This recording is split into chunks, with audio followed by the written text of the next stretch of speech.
네, 오늘 우리에게 주신 하나님의 말씀은 갈라디아서 6장 우리 1절에서 10절까지의 말씀입니다.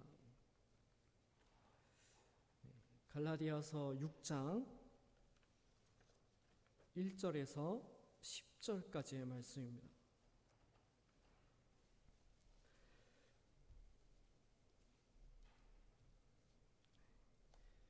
갈라디아서 6장 1절에서 우리 10절까지의 말씀을 우리 함께 봉독하겠습니다. 형제들아, 사람이 만일 무슨 범죄한 일이 드러나거든 신령한 너희는 온유한 심령으로 그러한 자를 바로잡고 너 자신을 살펴보아 너도 시험을 받을까 두려워하라. 너희가 짐을 서로 지라. 그리하여 그리스도의 법을 성취하라.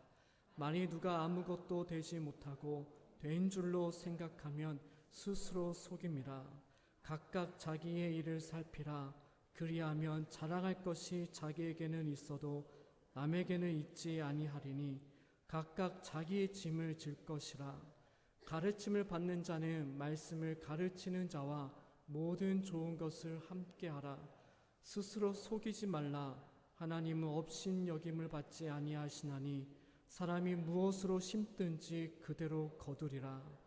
자기의 육체를 위하여 심는 자는 육체로부터 썩어질 것을 거두고 성령을 위하여 심는 자는 성령으로부터 영생을 거두리라.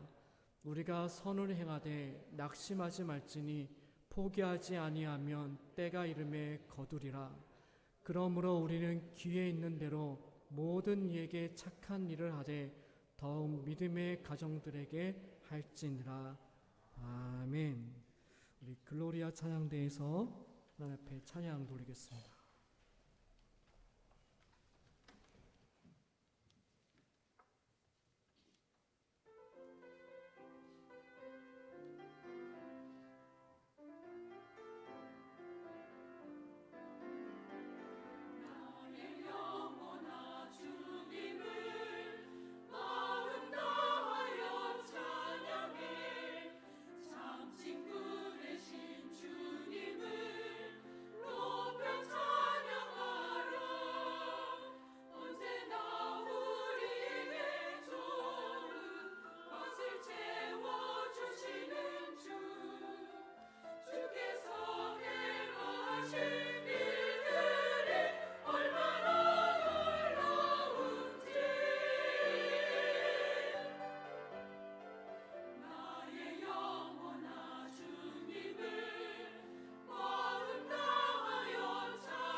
우리에게 주신 본문의 말씀을 우리 살펴보기 전에 첫 번째로 우리 바울이 갈라디아서를 쓸 당시에 갈라디아 교회의 사항이 어떠한지 그리고 갈라디아 교회의 형편이 어떠한지를 먼저 살펴보고자 합니다.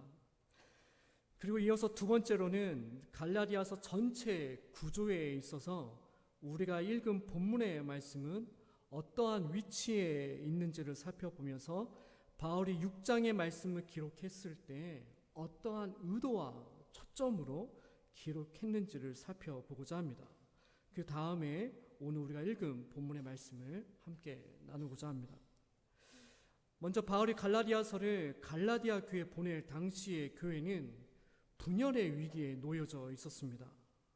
사도 바울이 1차 전도 여행을 통해서 갈라디아 지역에 복음을 전하고 그리고 안디옥으로 다시 돌아왔을 때 갈라디아 지역의 갈라디아 교회로부터 들려진 소식은 사도 바울이 전한 복음을 따르고 있는 것이 아니라 사도 바울이 그토록 염려하고 또 주저하는 그런 다른 복음을 따르는 사람들의 복음을 따르고 있다라는 소식을 듣게 되었습니다.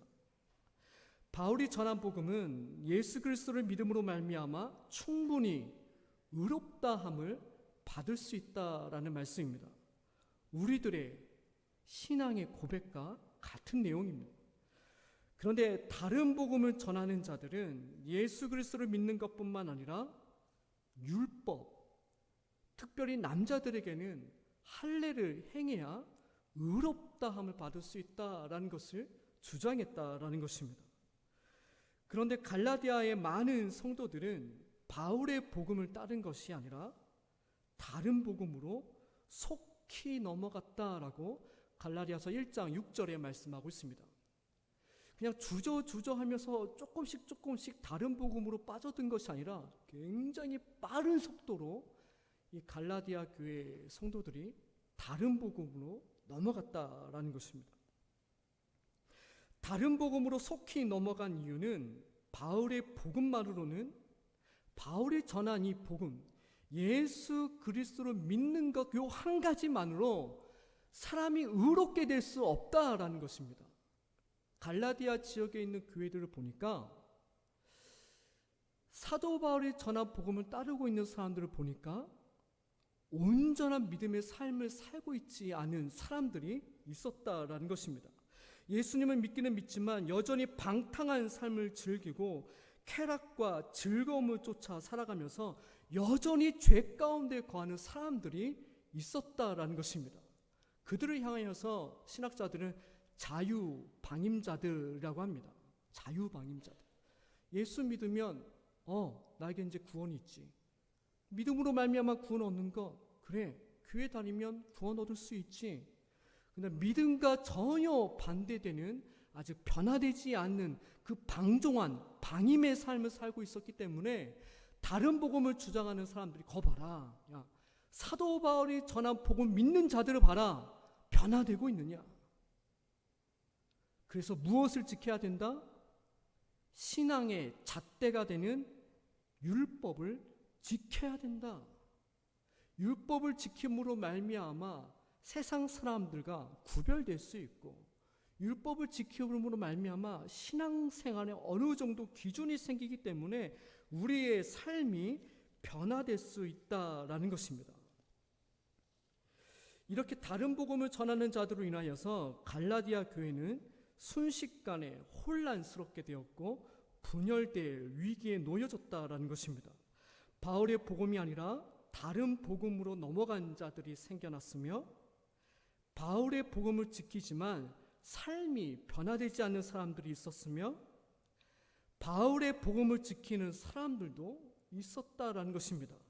그리고 이도 저도 아닌 바울에게 갔을 때는 바울의 복음, 다른 복음으로 갔을 때는 다른 복음, 이도 저도 아닌 사람들, 여러 분파의 당파를 짓는 사람들이 생겨났다라는 것입니다. 두 번째로는 오늘 우리가 읽은 본문의 말씀 위치를 살펴보자면 바울은 다른 복음을 전하는 자들을 통하여서 교회의 위기가 닥쳐온 것을 알고 1장 1절부터 5절까지 인사말을 전하고 있는데 자신이 전한 복음은 사람들에게서 받은 것이 아니라 예수님께 직접 받은 복음의 말씀이라는 것을 강조하면서 1장 1절의 말씀을 시작하고 있습니다. 그 정도로 갈라디아 지역에 굉장히 위급하고 어렵다라는 소식을 들었다라는 것입니다. 그래서 다른 서신과 다르게 1장 1절의 말씀이 조금 다르게 되어 있는데, 그것은 내가 전한 복음은 사람에게서 받은 것이 아니라 예수 그리스도에게 직접 받았다라는 것을 강조하기 위함입니다.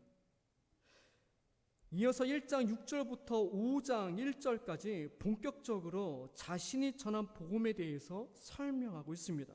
그리고 다른 복음을 전하는 자들은 도대체 누구인지, 그들의 정체가 무엇인지를 밝히면서 그들이 전하는 다른 복음의 메시지가 거짓된 것이라는 것을 증명합니다. 이어서 5장 2절부터 6장 10절까지의 겉면의 말씀을 전하고 있는데, 겉면의 말씀은 네 가지로 구분할 수가 있습니다. 첫 번째로 5장 2절부터 12절까지 율법의 핵심인 할례를 지키지 말아야 된다라는 것을 먼저 말하고 있습니다. 두 번째로 5장 13절부터 15절까지 예수님께서 율법을 온전하게 하는 새 계명을 주셨듯이 바울 또한 새 계명인 이웃을 사랑해야 된다라는 것을 말씀하고 있습니다. 이웃을 사랑해야 된다? 구체적으로 어떻게 이웃을 사랑하는 것이 이웃을 사랑하는 삶의 모습인가? 5장 16절부터 26절까지 성령의 삶과 육체의 삶을 비교하면서 이웃사랑의 삶의 모습, 모든 사람들을 포용하고 모든 사람들을 용서하고 허허거리며 다 받아주는 그러한 것이 이웃사랑이 아니라 성령의 삶과 육체의 삶을 비교하면서 성령의 9가지의 열매로 나타나는 삶이 바로 이웃사랑의 삶의 모습이다라는 것을 말씀하고 있습니다. 그리고 네 번째로는 오늘 우리가 읽은 본문의 말씀입니다. 6장으로 넘어와서 6장 1절부터 10절까지의 말씀은 이웃사랑의 구체적인 삶인 성령의 삶은 너희들이 속해 있는 갈라디아 교회에서 어떻게 구체적으로 살아내는 것이 성령의 삶인지를 말씀하고 있습니다. 다른 많은 혹자들, 많은 신학자들은 6장 1절부터 10절까지 그 이후의 말씀들은 윤리적 모음짐이라고 설명합니다. 윤리적인 모음짐, 윤리적인 말씀들이 모아졌다는 것이죠. 왜 그렇게 설명하냐면 문맥적으로 이 이야기가 연결이 되지 않습니다. 1장부터 5장까지 그리고 6장 1절부터 10절까지 말씀하는데 그냥 윤리적인 이야기가 계속적으로 나오니까 문맥적 흐름으로 이것을 이해할 수 없다라는 것이죠. 이해할 수 없는 것을 학자들은 윤리적 모음집이라고 했다라는 겁니다. 그렇지만 그렇지 않습니다. 얼마나 귀중한 말씀입니까? 갈라디아 교회 정말 어려움이 있고 힘듦이 있고 다른 복음 때문에 멸망의 길로 나아가고 있는 자들을 향하여서 6장의 말씀을 이제 실제적으로 건면해야 되는데 윤리적 모음집 1장부터 5장까지 전혀 상관없는 말씀을 썼겠습니까? 1장과 5장의 말씀과 연결지어서 너희들이 속해 있는 갈라디아 교회에 그 신앙의 모습을 살아갈 때, 베델 교회에서 생활할 때, 베델 교회에서 성가대할 때, 베델 교회에서 남녀 전도에 감당할 때 어떻게 구체적으로 성령의 삶을 살아갈 것인지를 사도 바울이 제시하고 있다라는 말씀입니다.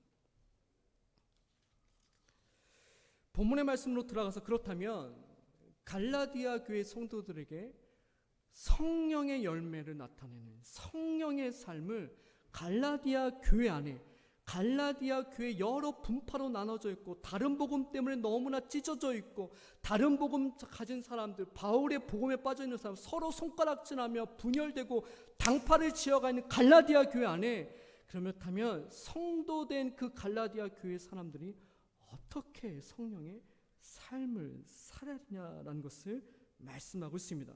1절의 말씀을 보면 형제들아 사람이 만일 무슨 범죄한 일이 일어나거든 신령한 너희는 온유한 심령으로 그를 바로잡으라 라고 말씀하고 있습니다. 여기에서 범죄한 일이 드러나거든 이라는 말씀은 사회법을 어긴 범법자를 뜻하는 말이기보다는 구체적인 뜻은 이 갈라디아서 문맥 안에서 이해할 수 있는 것은 범죄한 일이 드러나거든 이라는 말씀은 갈라디아 교회 안에 바울의 복음을 따르는 사람들이 있었고, 율법을 지켜야 한다는 다른 복음을 따르는 자들도 있었고, 믿음을 고백하지만 방탕한 삶을 살아가는 사람들도 있었다라는 것입니다. 이러한 갈라디아 성도들에게 갈라디아서 1장부터 5장까지 바울이 전한 복음의 말씀을 읽고 난 후에 자신들이 행하고 있는 일들이 잘못되었다라는 것이 밝혀졌을 때를 말하고 있습니다. 갈라디아서 1장부터 5장까지 다른 복음이 무엇이냐면 사도 바울이 굉장하게 아주 하나의 논문처럼 발표하고 있는 말씀인데, 다른 복음이 무엇이냐면, 그들의 정체가 무엇이냐면, 내가 전한 복음이 참된 것이 무엇이냐면 굉장히 구체적으로 적어나가고 있습니다. 근데 그 1장부터 5장까지의 말씀을 읽은 다음에 누군가는 자신의 범죄함, 다른 복음에 빠져간 사람은 그 자신이 잘못한 일이 이제 드러나게 된다라는 것입니다. 그 자신이 잘못한 것이 드러나게 되어졌을 때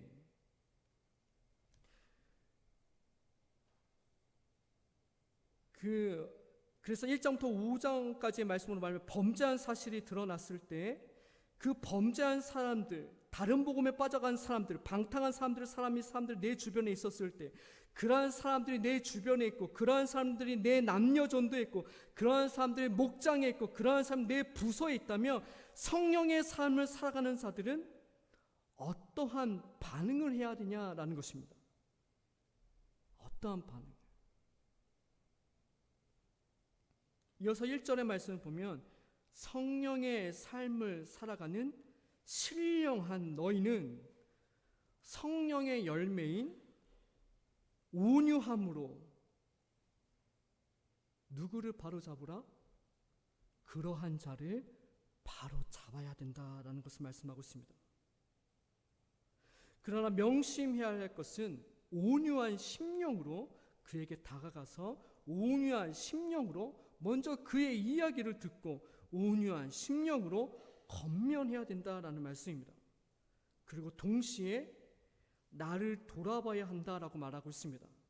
다른 사람을 바로 잡으려고 할 때 나도 모르게 교만해질 수 있기 때문입니다.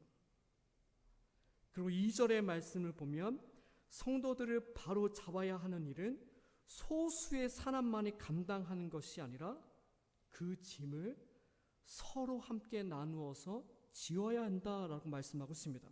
그래서 그리스도의 법을 성취하라. 그리스도의 법인 하나님을 사랑하고 이웃 사랑하는 그 법을 가리키는 말씀입니다. 그러므로 성도들 가운데 하나님의 말씀에 비추어서 갈라디아서 1장부터 5장까지 그 말씀을 비추어서 잘못된 일이 드러났을 때 내 주변에, 내 주위에 그러한 성도들이, 내 주변에 그러한 하나님의 말씀에 비추어서 잘못된 심정의 그런 사람들이 있었을 때 가만히 내버려 두어서는 안 된다라는 것입니다. 그래서 온유한 심령으로 다가가서 그 성도를 바로잡아 주는 것을 통해서 이웃사랑이 그리스도의 법을 실천해야 된다라는 것을 말씀하고 있습니다. 이어서 3절에서 5절까지의 말씀은 갈라디아 성도들 가운데 이번에는 죄가 명백하게 드러나지 않는 사람들에 대해서 갈라디아서의 말씀이 주어져서 그 말씀을 통해서 그 상대편에 또 다른 주변의 사람들이 저 사람의 죄가 명백하게 드러나지 않는 사람들에 대해서는 어떠한 성령의 삶을 살아가야 되는지를 어떻게 행해야 되는지를 말씀하고 있습니다. 3절의 말씀을 보면 아무것도 되지 못하고 된 줄로 생각하는 사람들은 스스로 속이는 사람이다 라고 말하고 있습니다. 바로 이러한 사람이 하나님의 말씀이 명백하게 주어졌음에도 불구하고 자신이 잘못하고 자신이 죄인이고 자신의 부족함을 자기 혼자만 모른다라는 사람입니다. 자기 자랑에 살아가는 사람이죠. 자기 자랑에. 주변 사람들은 다 알고 있거든요. 저 사람 좀 변해야 되는데, 저 사람은 좀 안타까운데. 그런데 정작 본인만 모르고 있는 사람입니다. 다 알고 있어요. 그 전도회 사람들, 그 목장에 있는 사람들, 그 교회에 있는 사람들, 그 옆집에 있는 사람들, 교회 다니지 않는 그 옆집, 앞집 사람들, 그 사람 변화될 사람인지 알고 있어요. 근데 정작 본인만 모르고 있는 사람이에요.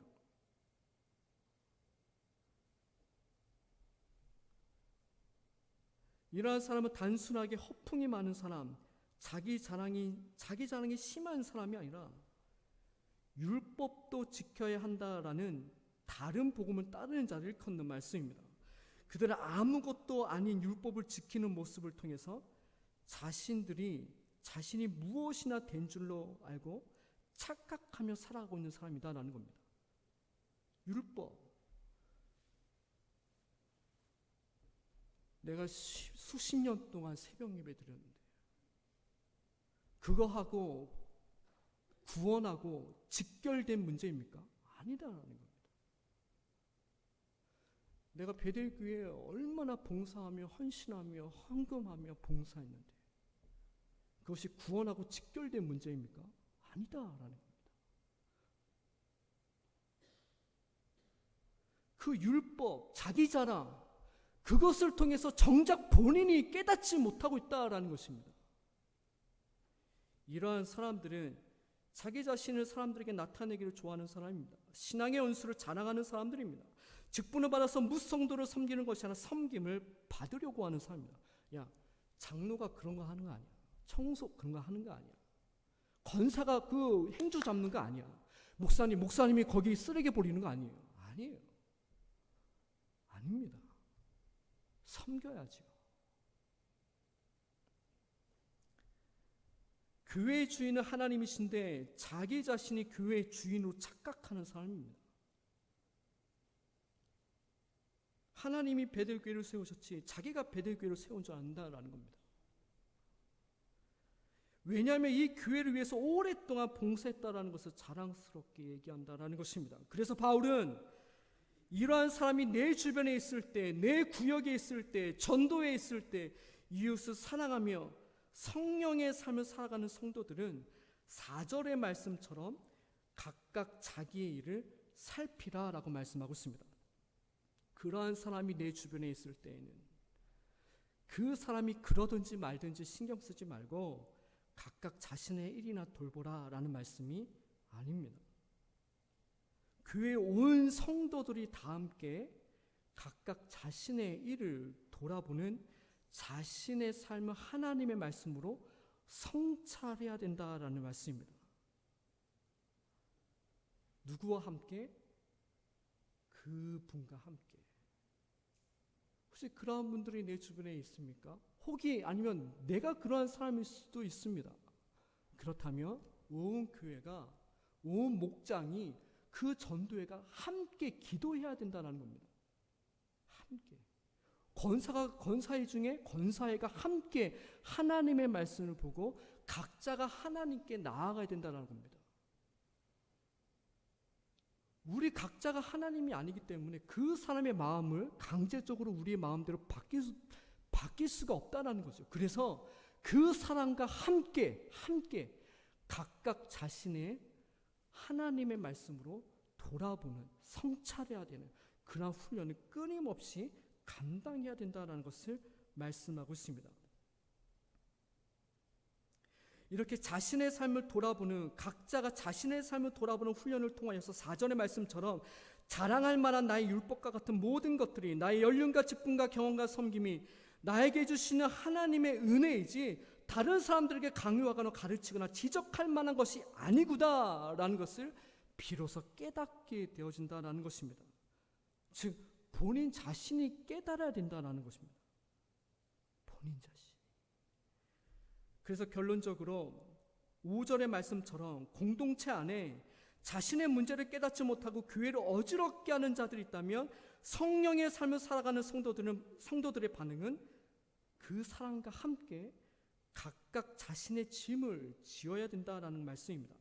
그 사람과 함께 모든 성도들이 하나님의 말씀으로 각각 자신의 삶을 성찰하고 돌아보아야 그 사람도 자신을 돌아보는 것을 통해서 깨닫게 된다라는 말씀입니다. 그래서 보통 제자 훈련을 할 때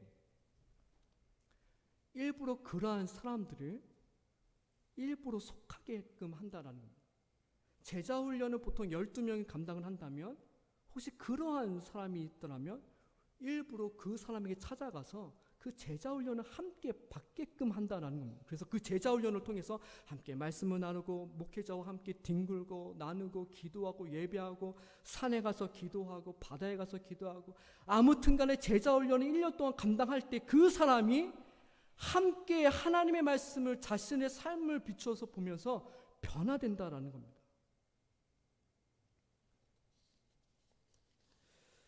이어서 6절부터 8절까지의 말씀은 교회 지도자들에게 해당되는 말씀이 아니라 교회 지도자들을 통한 갈라디아 성도들에게 하시는 말씀으로 우리가 알 수가 있습니다. 6절의 말씀은 우리는 흔히 이해하기를 성도들은 말씀을 가르치는 자들과 함께 좋은 것을 함께 나누어야 된다라는 말씀을 이해합니다. 그래서 맨날 우리 어르신들은 집안에 좋은 것이 생기면 항상 이렇게 목회자에게 먼저 가져다 드리고 했던 기억이 있습니다. 저희 어머니 아버지께서도 이렇게 과일 가게를 오랫동안 하셨는데 항상 과일 좋은 것 바나나가 예전에는 한 송이에 제가 낱개 하나로 제가 기억하기에는 1,500원 거의 자장면 수준 한 그릇과 비슷하게 팔았던 기억이 있는데 이렇게 오면은 목회자에게 좋은 것을 갖다 드린다라는 것이죠. 근데 그렇게 이해하는 것은 6절의 말씀만 읽었을 때 그렇게 이해할 수 있습니다. 그렇지만 갈라디아서 1장부터 5장까지의 말씀을 충분히 이해했다면 그렇게 이해할 수 있는 구절이 아닙니다. 갈라디아 교회에 다른 복음을 전하는 자들이 들어왔을 때 갈라디아 교회 성도들뿐만 아니라 교회를 담당하는 지도자급 사람들에게도 문제가 생겼다라는 겁니다. 율법도 지켜야 한다라는 그들의 가르침에 넘어간 사람들도 있었다라는 것입니다. 반대로 바울의 복음을 고수하고 지켰던 지도자들도 있었을 것입니다. 그리고 이도 저도 아니고 힘 있는 사람들의 삶의 편에 서가지고 이도 아니고 저도 아니고 바울이 조금 힘이 있다면 바울의 편에 들고 그러한 지도자들도 있었다라는 것입니다. 이러한 상황 가운데 갈라디아서 1장부터 5장까지의 바울이 전한 복음의 말씀이 주어졌을 때 다른 복음이 잘못된 것이라고 판명이 났을 때 다른 복음을 주장했던 교회 지도자들에 대한 책임론이 거론되었다라는 것입니다. 1장부터 5장까지 아주 사도 바울이 다른 복음을 전하는 자들이 어떠한 자들인지 사도 바울이 전한 복음의 말씀이 진실된 것인지를 1장부터 5장까지 전하였는데 그 말씀을 딱 봤을 때 지도자들이 이거 어쩌나 이거 어떻게 해야 되나 지도자들 가운데에서도 다른 복음에 그쪽으로 넘어간 자들이 생기는 삶이 있었다는 것입니다. 이렇게 교회 지도자들에 대해서 누가 잘못했는지 누가 잘했는지 그러한 시시비비를 가리고 잘잘못을 가려낸다면 갈라디아 교회는 나눠질 수밖에 없습니다.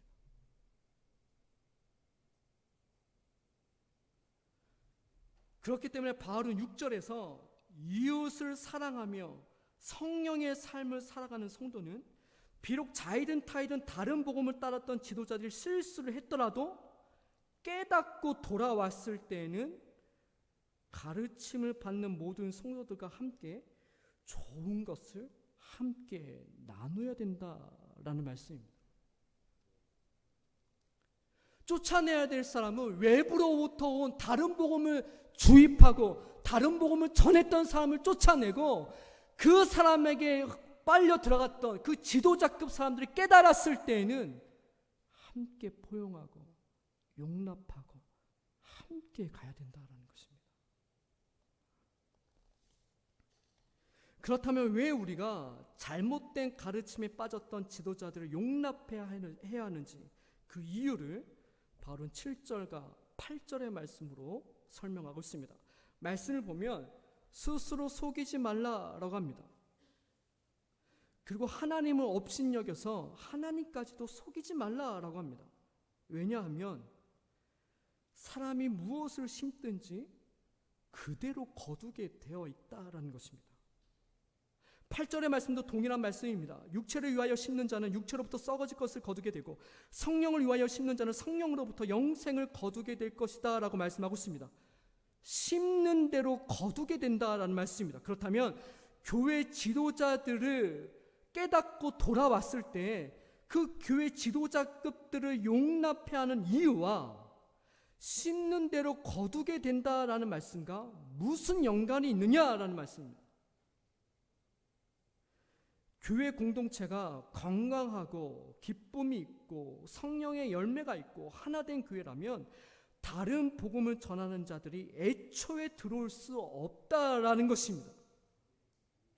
문제와 갈등이 애초에 일어나지 않는다라는 것이죠. 그런데 교회 공동체가 기쁨과 평안이 없고 칭찬과 격려보다는 서로에 대해서 비방하고 편이 나눠져 있고 당이 나눠져 있고 옳고 그름을 떠나서 감정적으로 서로 싫어하는 사람들이 교회에 많이 있다면 다른 복음이 들어올 수밖에 없다라는 것입니다. 왜 그렇습니까? 사람이 무엇으로 심든지 그대로 거두게 되어 있다. 교회 공동체도 똑같다라는 말씀입니다.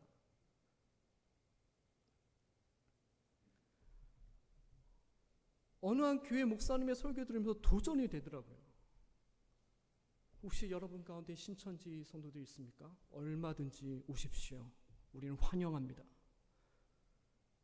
교회에 오셔서 말씀을 듣고 예배하며 기도하며 나아갈 때 진정한 복음의 말씀들이 여러분들의 심령을 변화시켜 주실 것입니다. 얼마든지 오십시오.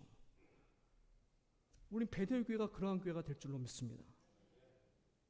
여러분 믿으십니까? 건강한 교회일수록 그러한 열매가 나타날 수밖에 없다라는 것입니다. 성령의 열매.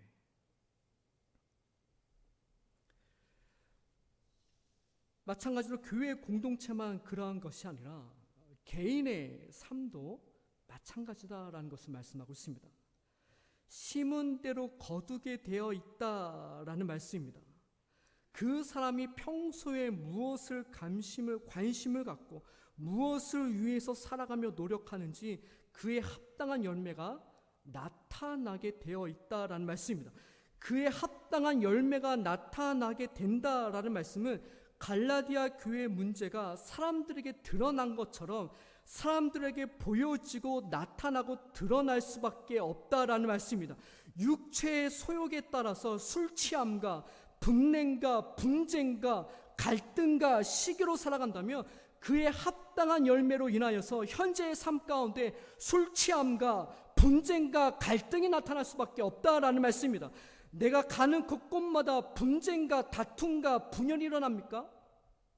그렇다면 문제는 다른 곳에 있지 않습니다. 내 안에 분쟁과 다툼과 분열이 있다는 것을 먼저 살펴봐야 합니다.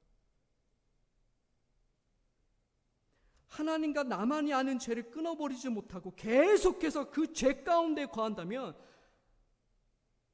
하나님께서 그 사람을 버려버렸거나 포기하지 않으셨더라면 하나님께서는 그 죄를 만방에 드러나게 하실 것입니다.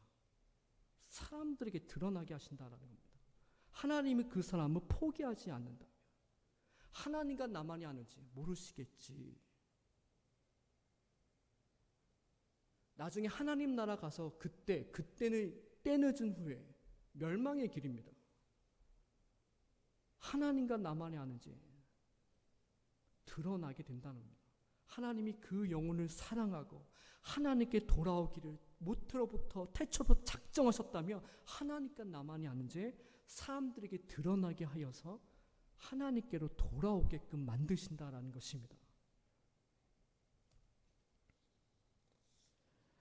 그렇다면 우리들은 이 세상에서 무엇을 심어야 하겠습니까? 심은 대로 거두게 된다. 합당한 열매를 거두게 된다라는 말씀은 드러나게 된다라는 겁니다. 드러나게. 하나님 나라에서요? 아니요. 이 세상에서요. 먼저는 가까운 남편에게, 가까운 아내에게 드러난다라는 것입니다. 그리고 내 자녀에게 들키게 된다라는 것입니다. 내 구역의 목장의 사람들에게 들키게 된다라는 것입니다. 슈퍼마켓 갔더니 어느 안수집사님 계시더라고요. 그래서 저는 안수집사님 계셨고 너무나 즐거운 마음에 집사님이 안녕하세요 라고 인사하셨는데 그 집사님께서 손에 들고 있는 것이 무엇인지 아십니까? 이슬. 드러나게 된다라는 것입니다. 드러나게. 이슬.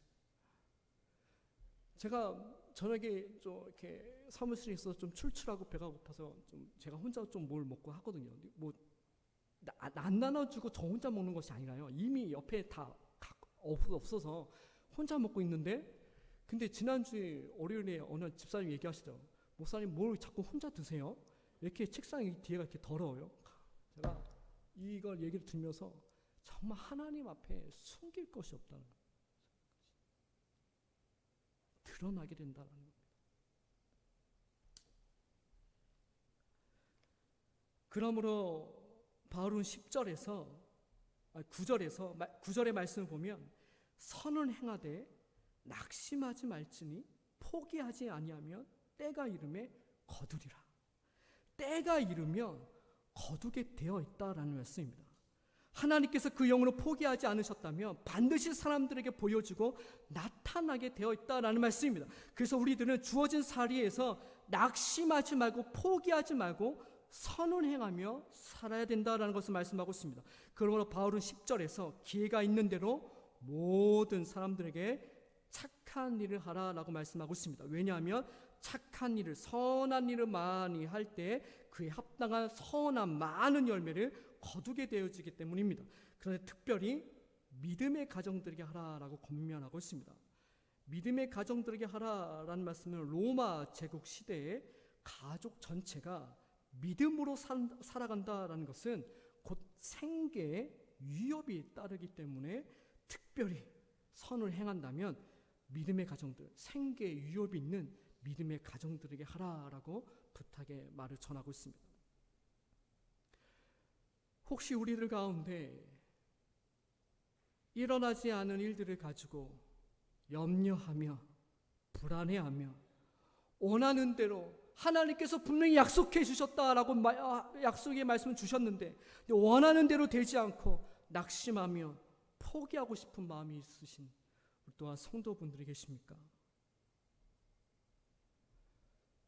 마가복음 5장의 말씀을 보면 회당장 야이로가 나옵니다. 회당장 야이로가 예수님께 나와서 자신의 딸이 죽어가게 되었다고 와서 살려달라고 요청을 합니다. 예수님께서 회당장의 집에 가는 도중에 12의 혈루증 앓는 여인이 예수님의 옷자락을 만지고 고침을 받게 되었습니다. 이 장면을 주변에 있는 사람들뿐만 아니라 회당장 야이로 또한 보았습니다. 아마 회당장 야이로 12의 혈루증 앓은 그 여인이 치료받았을 때 더욱더 믿음을 가졌으리라 확신합니다. 그 치료받는 사건을 통하여서 이제 회당장의 집에 가려고 하는데 회당장에 있는 집사람들에게 회당장에게 이야기하기를 당신의 딸이 죽었으니 더 이상 선생님을 괴롭게 하지 말라라고 전했습니다.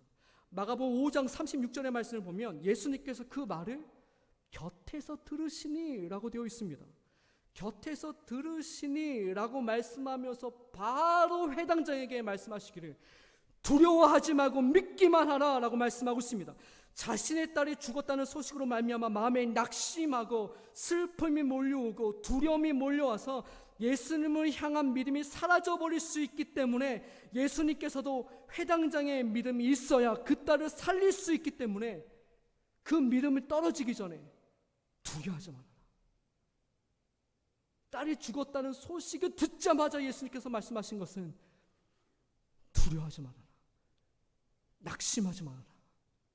믿음이 있어야 기쁨의 열매를 거둘 수 있기 때문에 그렇습니다.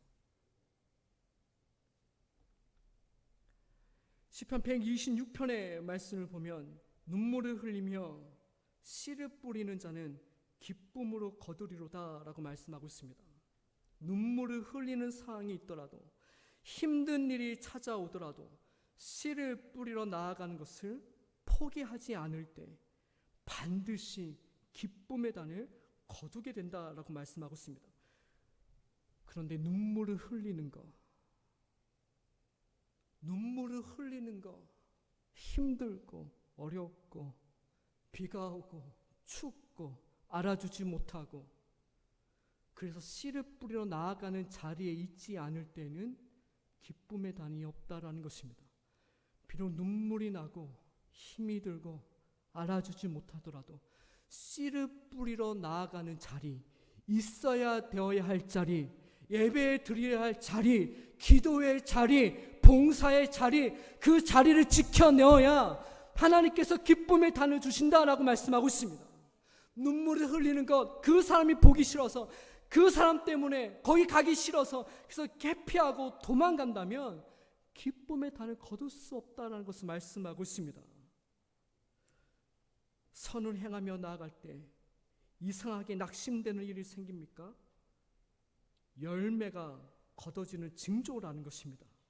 이것을 바라볼 줄 아는 영의 눈이 띄어지시기를 주님의 이름 축원합니다.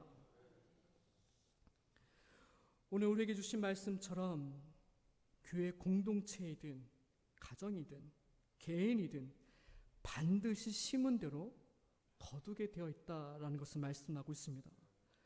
그래서 주어진 자리에서 선을 행하되 낙심하지 말고 성령의 삶으로 기회가 있는 대로 뿌리며 살아갈 때 반드시 하나님께서 기쁨의 단을 허락해 주실 줄로 믿습니다. 기도하겠습니다. 하나님 아버지, 갈라디아 교회 공동체가 어려운 상황에 놓인 것은 심은 대로 거둔 것이라 말씀하시고, 갈라디아 교회 성도들에게 선을 행하며 성령의 삶을 살 것을 말씀하셨습니다. 주신 말씀을 기억하며 우리가 살아가는 삶의 자리에서 낙심하지 않고 기쁨의 열매를 주실 것을 믿음으로 선포하며 살아갈 때 그의 합당한 열매를 거두게 하여 주시옵소서. 그 열매들을 통하여서 하나님의 살아계심을 다시금 경험하며 믿지 않는 자들에게 살아계신 하나님을 전하며 살아갈 수 있는 복된 인생이 되어줄 수 있도록 인도하여 주시옵소서.